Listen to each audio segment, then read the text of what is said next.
कि ये शरीर बांस की पोंगरी है, बांसुरी है। आप बांस को लाठी के रूप में इस्तेमाल करते हैं, लेकिन जिसने जान लिया, जिसके भीतर संगीत पैदा हो गया, आनंद का निर्झर बहने लगा, वो जानता है कि ये केवल लकड़ी नहीं है हमारा शरीर, इसमें मधुर संगीत भी छिपा है। बस बजाने की हमें कला आनी चाहिए कि कैसे इसमें से हम मधुर संगीत बहने दें। तब आप अपने जीवन में आंतरिक संगीत पैदा कर सकते हैं। अपने आप नहीं कर सकते, बल्कि कहा है कि अपने आप अपने जीवन को कल्याणक महोत्सव नहीं बना सकते। ये तो सत्संग की, संतों की कृपा के बल पर होता है। आगे पढ़ रहे हैं। सदा प्रसन्न चित्त रहना जीवन के कायाकल्प का पहला चरण है।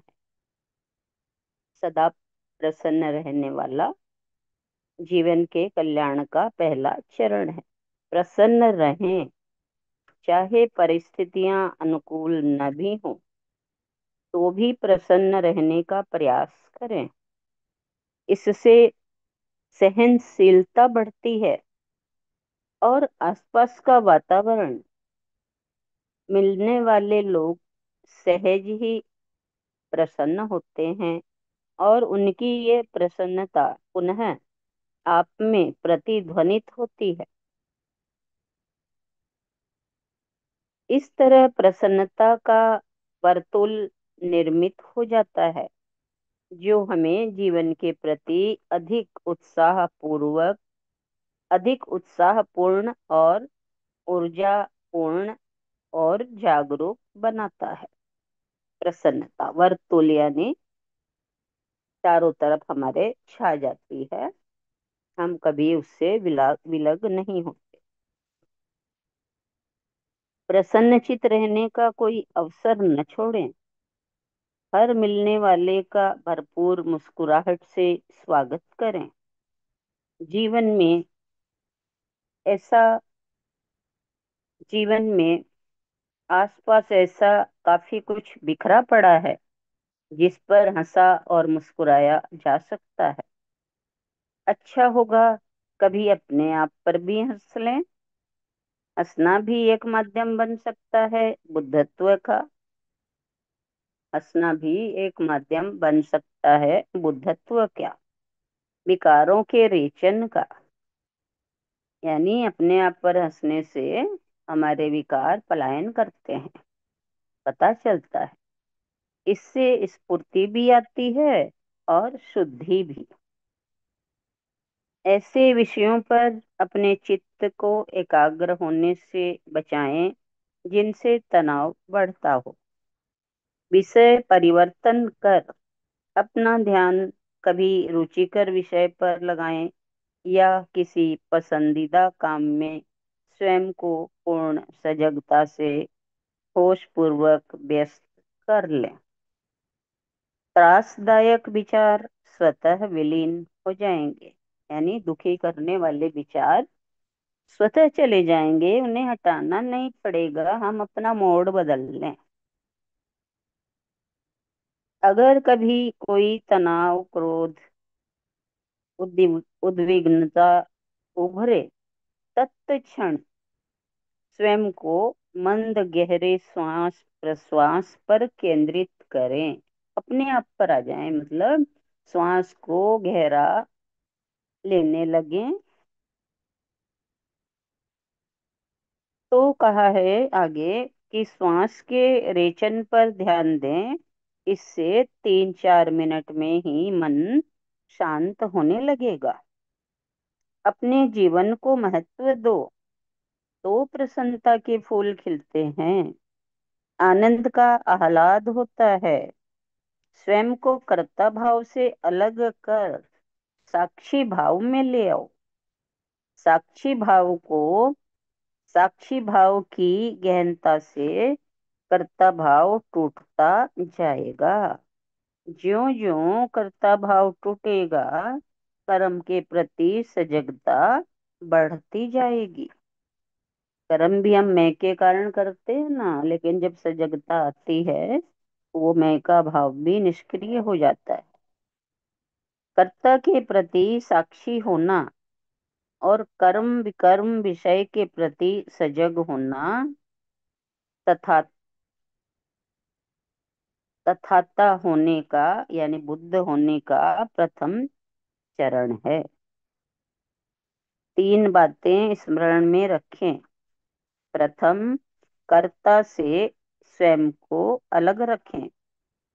अंदर का साक्षी इतना गहरा हो कि कर्ता भाव स्वयं छूट जाए।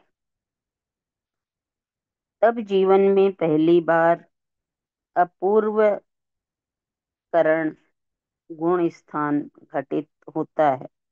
जब व्यक्ति के भीतर से कर्ता भाव टूट जाए, जो होना है वो हो रहा है, चाहे अच्छा या बुरा, तो मैं तो न अच्छा कर रहा हूँ न बुरा, मैं इन दोनों के द्वंद से अलग तटस्थ हूँ। दूसरा, सजगता। हर कार्य के प्रति सजगता, खाने के प्रति भी सजगता, पीने के प्रति भी सजगता, यानी छोटी छोटी बातों के प्रति भी सजग रहे। जो कुछ भी कर रहे हो, जागरूकता पूर्वक करो। क्योंकि कई बार मन से भी करते हैं, सूक्ष्म समझ नहीं आता, तो हम उससे ज्यादा करते हैं। खाना भी खाओ तो सजगता से, चलना भी सजगता से, सोना भी जागरूकता पूर्ण हो। हम सांस भी लें सजगता के साथ, बाहर भी छोड़े सजगता के साथ। ज्ञान रहना चाहिए कि सांस बाहर गई। जो व्यक्ति अपनी श्वास के प्रति सजग हो सकता है, वही, केवल वही अपने चित्त को शांत निर्विकल्प रख सकता है। रखना नहीं पड़ता, शांत हो ही जाता है। करना नहीं, होना होता है। हम करने में जाते हैं ना, होना होता है। पहले करना, फिर होना होता है। वह प्रज्ञा और समाधि में ही विचरता है। जीवन में क्रांति हो जाएगी अगर आप क्रोध भी सजगता पूर्वक कर सकें। और सुधर, आप, जैसे बच्चे ने कोई गलती की, क्रोध करने की बजाय सजगता पूर्वक, ये क्रोध इसको नुकसान पहुंचाएगा, क्रोध मुझे नुकसान पहुंचाएगा, इस तरह सजग होकर बोलेंगे, तो जो हमें बोलना हो है वो देखेंगे कि क्या बोला गया, कितना सुंदर बोला गया, कि क्रोध की अवस्था में हम ऐसा बोल सकते हैं। तो यही कहा है।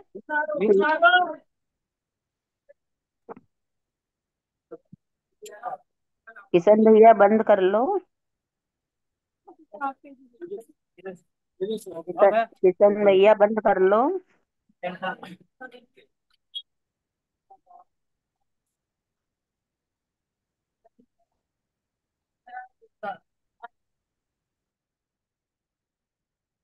हाँ, बहुत से लोग सुनते नहीं है।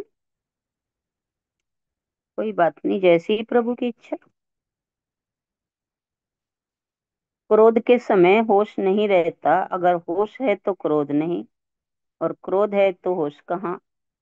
क्रोध का बोध होते ही क्रोध तिरोहित हो जाता है। अंदर का होश जागृत होते ही कर्म का मलिन्य यानी गंदगी भी हमें छू नहीं पाती, और हम स्वयं का अंतर अभिषेक करने लग जाते हैं। सजगता का सातत्य बना रहे, फिर कोई दूषण प्रदूषित नहीं करता, फिर कोई दूषण प्रदूषण नहीं प्रदूषित नहीं करता। साक्षित्व स्वयं को निर्मल पवित्र बनाने का उपक्रम है। व्यक्ति के भीतर ही आनंद है। शांति तीर्थ हमारे भीतर है, अंतर्घट में है। यदि शांति तीर्थ को उपलब्ध करना है तो अपने भीतर प्रवेश करो, क्योंकि वह हमारी अंतर आत्मा में है। जहाँ साक्षी है वहाँ तथाता का भाव है, आनंद का भाव है। भगवान बुद्ध को तथागत कहा गया है। तथाता का अर्थ है हमारी ओर से कोई क्रिया प्रतिक्रिया नहीं। जो जैसा है उसे उसी रूप में स्वीकार करने का नाम ही तथाता है। जैसे कि अभी हमें को भाव आ रहा है कि पहले कोई वरदान मांगता था कि भगवान ऐसा कर दो, तो संत क्या कहते थे? तथास्तु, यानी तुम जैसा चाहो। ये बहुत अच्छी बात है। तो कहा है आगे, जो जैसा है उसे उसी रूप में स्वीकार करो। भगवान के पास अस्वीकार नहीं है, इसीलिए वे तथागत हैं। यह सर्वोत्त कर्म स्थिति है। ये सर्वोत्कर्ष सर्व उत्कर्ष स्थिति है, कैवल्य की स्थिति है। व्यक्ति भीतर प्रविष्ट हो वहाँ शांति तीर्थ है। जितने भी महापुरुष हैं सब आदरणीय हैं, लेकिन हम उनकी चिंता छोड़े, हम स्वयं वही होने का प्रयास करें। दूसरा बुद्ध नहीं हो सकता। हम जो हैं उसी में पूर्णता पाने का प्रयास करें। सुबह शाम आधा घंटा ध्यान में उतरें। अपनी सांसों के साथ सोहम का स्मरण करें। नित्य नित्य सत्संग स्मरण करें, सुने। 10-15 मिनट तक अपनी सांसों को भी देखें और उन्हें अंतर हृदय में, अंतर्घट में उतरने दें। हृदय क्षेत्र में गहराई बनाते चले जाओ। आप पाओगे शांति तीर्थ को, पाओगे ही नहीं, आप उपलब्ध हो जाओगे। अपने आप को उपलब्ध आप हो जाओगे। कितनी अच्छी लाइन कि अपने आप को उपलब्ध हो जाओगे। हम दूसरों को उपलब्ध हैं, अपने आप को नहीं हैं। खुद को उपलब्ध हो जाएंगे। हरिओम। इतना ही है आज का लास्ट।